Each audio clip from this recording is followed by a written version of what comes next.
Bismillahirrahmanirrahim. Assalamualaikum warahmatullahi wabarakatuh. Waalaikumsalam warahmatullahi wabarakatuh. Amin ya rabbal alamin. Ini yang disukain para ibu-ibu ya, ini yang ditunggu. Contohnya dia aja langsung. Jadi menyenangkan istri itu sebenarnya ya sama. Sebenarnya kan banyak dari kajian itu istri itu harus menyenangkan suami kan gitu ya. Oke, sekarang kita balik. Ya, istri menyenangkan suami itu gimana? Suami datang bikinin kopi kan gitu ya. Istrimu bikin kopi nggak kalau kamu datang? Bikin sekarang. Sekarang bikin ya. Dulu karena sibuk kan nggak bikin. Ya.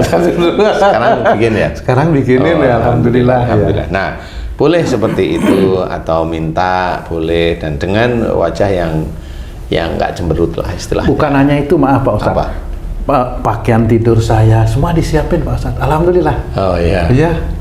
Kalau dulu, ya alhamdulillah belum. Mana ini ku cari sendiri dulu gitu. Kalau sekarang udah alhamdulillah disiapin. Nah, di titik itu kan sebenarnya sudah istri menyenangkan hati istilahnya. Jadi harus dibalas kalau sudah. Ini harus dibalas nih. Penting ini. Penting.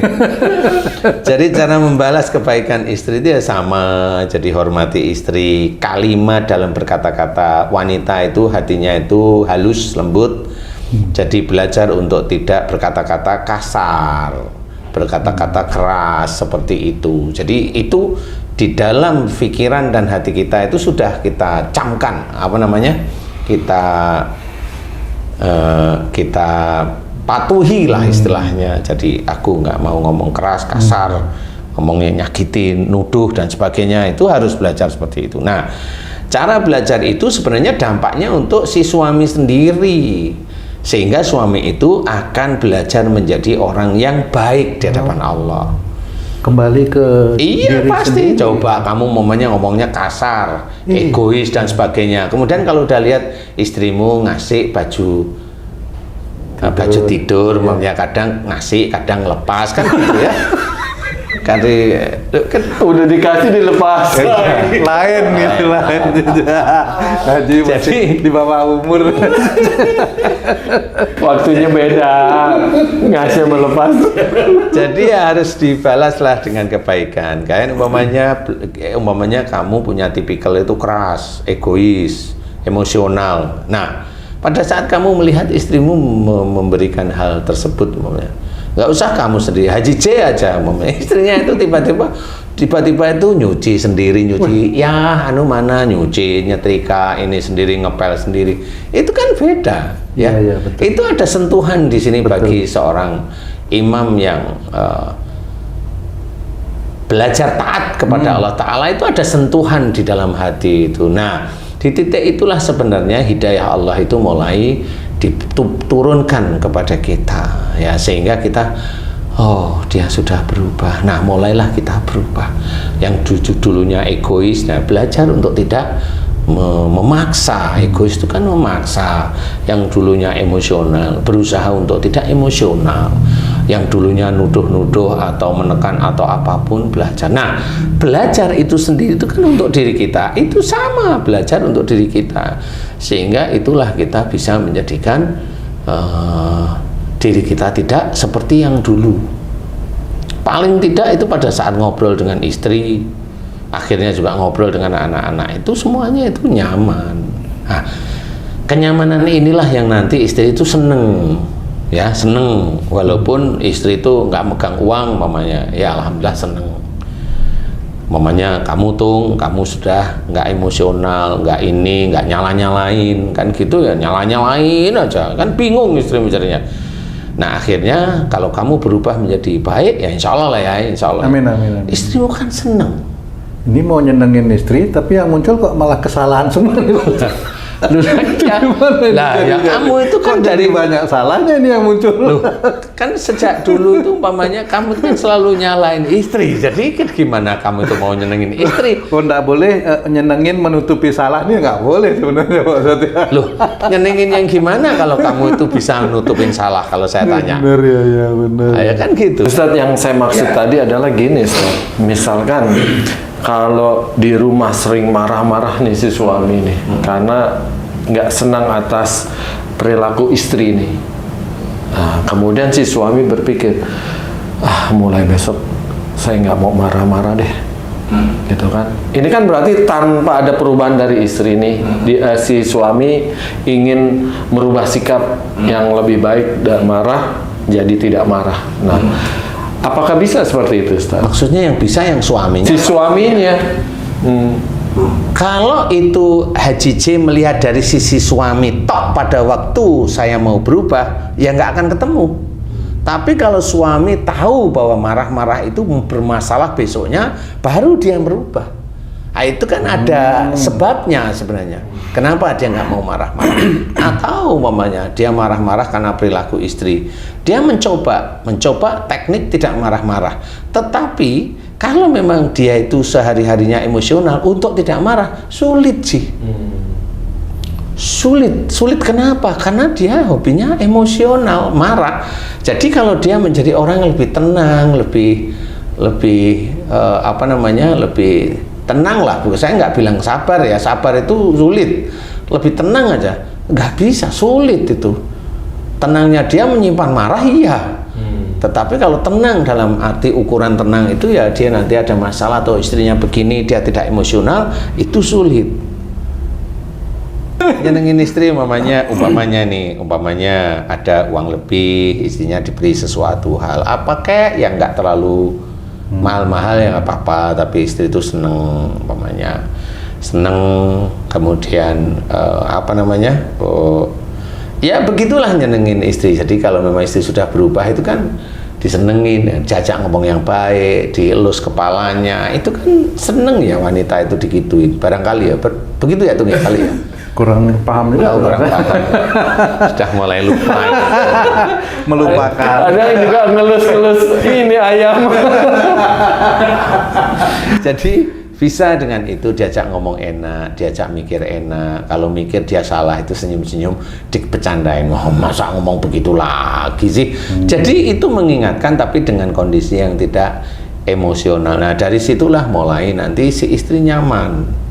Apalagi nanti kalau kamu tuh, sayangnya kamu sekarang udah pensiun nih. Kalau dulu bedanya apa saat sekarang sama dulu? Saya mau ngomong nih masalahnya. Jadi kalau umpamanya dulu punya rezeki agak berlebih, ya kasihlah tiap bulan itu untuk beli bedak umpamanya. Umpama udah buat beli bedak aja. Atau ke salon namanya. Perempuan kan biasanya pengen ke salon ya. Ya bolehlah dikasih. Nah itu kan seneng jadinya. Apalagi istrinya itu memahami suami. Aduh itu bahaya bagi si suami itu. Memahami suami bahaya buat suami. Maksudnya gimana? Wah itu mengeluarkan uang lebih banyak daripada yang istrinya lebih sedikit-sedikit memahami suami. Oh gitu maksudnya. Iyalah kan. Waduh istriku kok jadi baik semuanya terus ya baik terus bertahun-tahun ya. Terus gimana nih ngasih hadiah ke dia biar seneng kan? Tadi mikir nih sebenarnya Ci. Iya kan? Atau menuruti keinginan istri itu juga menyenangkan istri namanya Pak Ustaz? Menuruti keinginan istri yang baik boleh itu istilahnya boleh. Ya. Misalnya nih kalau terjadi cekcok gitu kan, aku nggak minta emas, nggak minta apa. Aku cuman pengen kamu ngertiin aku ya, kalau kayak gitu itu gimana? Boleh itu ya Mas. Karena bisa aja istrimu ngomong aku tidak minta emas loh, uangnya kamu dibawa istrimu. Iya itu. Gimana? Tapi kan tak mungkin ngomong gitu kan Mas. Kan ya kamu ketawa aja sebenarnya. Tapi kan yang salah siapa dulu nih? Kalau yang salah kamu ya kamu nggak boleh ngetawain. Ya paling yang kalau aku nggak ingin emas aku mau di ngertiin. Kamu yang bisa cuma maafin aku ya, kan gitu. Ya, memang itu. Dan berpikir, maksudnya ngertiin yang dia marah-marahin aku gitu. Jadi bingung lagi itu. Nanti kalau dia udah reda, nanti kamu senggol. Ya memang kamu nggak minta emas, kenapa? Uangku kan kamu bawa. Itu kan jadi bercanda, lama-lama kan jadi tenang, ketawa sendiri kan gitu. Harus belajar juga itu loh Pak Ustadz kayak gitu itu. Nggak bisa apa namanya dengan mudah itu keluar. Harus ada bukunya itu sampai tamat kali belajarnya. Iya, makanya belajar itu terus menerus setiap saat. Belajar agama itu kan sebenarnya pelajaran akhlak aja dari agama kita, pelajaran akhlak dari Rasulullah seperti itu. Jadi harus kita kerjakan. Nah, kemudian kalau kita mau nyenengin istri ya belikan sesuatu, atau memang uangmu agak berlebih kasihlah dia tiap bulan berapa dari gaji, kan seperti itu. Apakah memang untuk menyenangkan itu selalu melalui materi untuk istri itu, Pak? Ada, katanya kebanyakan memang para istri materi sih. Walaupun sebenarnya ya dia nggak terlalu dipikirin, yang penting rumah tangga ini aman lah untuk masalah sehari-hari ya. Sehari-hari sih ada istri yang seperti itu, tapi kalau agak dilebihin ini buat beli apa itu kan seneng. Kalau Haji J itu cuma ya ketamcet yuk, itu sudah seneng itu. Tapi yang patung tadi kan pengertian bukan materi yang diminta, Ustadz. Iya sih, dia kan tanya apakah selalu dengan selalu materi. Kalau saya kan jawabnya gini, Ci. Memang tidak selalu, tapi rata-rata materi itu diperlukan gitu loh. Rata-rata loh, Ci. Kalau lagi marah yuk ke toko emas yuk. Karena pernah kita beliin sesuatu, malah dicacat itu. Kan jadi, contoh belian apa coba kamu? Contoh misalnya. Lo kan pengen tahu apa ya? Kan misalnya daster nih, Pak. Wah, ini anunya gini, banyak gini. Wah, jadi melongo nih, maunya nyenengin gitu kan. Atau kamu lagi liar kali ya? Kenapa? Lagi bingung. Salah ukuran daster. Iya, enggak, Ci. Kan udah salah ukuran sama salah tempat. Ini positif loh, ini bahasa. Ini positif. Iya. Itu bukannya wah ini boleh nggak? Alhamdulillah ya, makasih gitu. Ininya gini, salah warna nih. Maunya nyenengin malah jadi ribut. Nah, nanti kalau sudah tahu seperti itu, diajak. Ya diajak diajak untuk ke toko mamanya. Tapi milihnya nggak daster kan gitu ya. Ya insya Allah seperti itu. Tapi intinya memang itu kan belajar. Berarti antara kamu dengan istrimu itu bisa aja tidak ada kekelopan. Makanya kalau saya sering cerita itu, cobalah berusaha diskusi dulu. Masalahnya ya apa sih sebenarnya, kan gitu ya. Kalau nanti masalahnya insya Allah ketemu, mudah-mudahan semuanya itu bisa mulai selesai. Tidak masalah berbenturan emosi atau masalah daster yang nggak cocok kan gitu. Jadi nanti kalau maunya kamu sudah berubah, bisa aja beli daster, bisa aja istrimu malah bilangnya gini, kayaknya daster ini kurang cocok deh sama saya. Kalau kita kasih ke itu gimana? Nah kan sama. Itu memancing keributan. Kan kamu yang gantian marah kan gitu. Jadi gituin aja udah. Kalau kau nggak mau, kasih simbol aja. Lah kan itu kan sebenarnya kalimat itu bisa aja benar, tetapi nada-nadanya itu tidak menyenangkan hati. Makanya tetap harus belajar. Nggak ada masalah kok sebenarnya. Rumit. Kan sama aja mamanya baju kita ini mamanya sudah banyak yang nggak kepake, tetapi nggak terlalu rusak. Nggak rusak lah ya. Kita kasih ke tempat yatim umpamanya. Oh ya nggak ada masalah. Ini kan mirip. Kalau kamu nggak mau baju ini kasih ke simbol, sama aja sebenarnya. Cuma mana yang nggak menjadi ganjalan ya karena nadanya, karena memang lagi di ini terus emosinya naik. Jadi sehingga di titik itu yang memang nggak akan selesai kalau memang nggak akan diselesaikan. Dari mana munculnya emosi, dari mana munculnya ketidakpercayaan, dari mana itu harus diselesaikan. Nah mudah-mudahan kalau itu semuanya sudah selesai, keluarganya sudah mulai normal-normal biasa, baik, lebih baik lagi. Nah, senengkan istri seperti itu. Kalau Haji J ketamcet atau apa seperti itu, seneng aja. Udah biasa itu, Mas. Coba Haji J itu cara nyenengin istri itu lewat pergi bener-bener ambil YouTube di luar kota. Nah itu 2 hari 3 hari nyenengin istri lewat apa? Lewat catering kan gitu kan.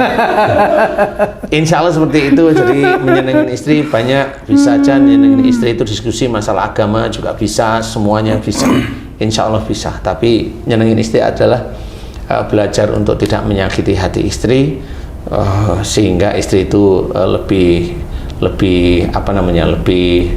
lebih nyaman dengan kita sebagai suami. Jadi senangkan istri dengan berbagai hal yang baik. Kalau memang masih ada masalah, selesaikan masalah itu sehingga tidak kemana-mana. Wallahu a'lam.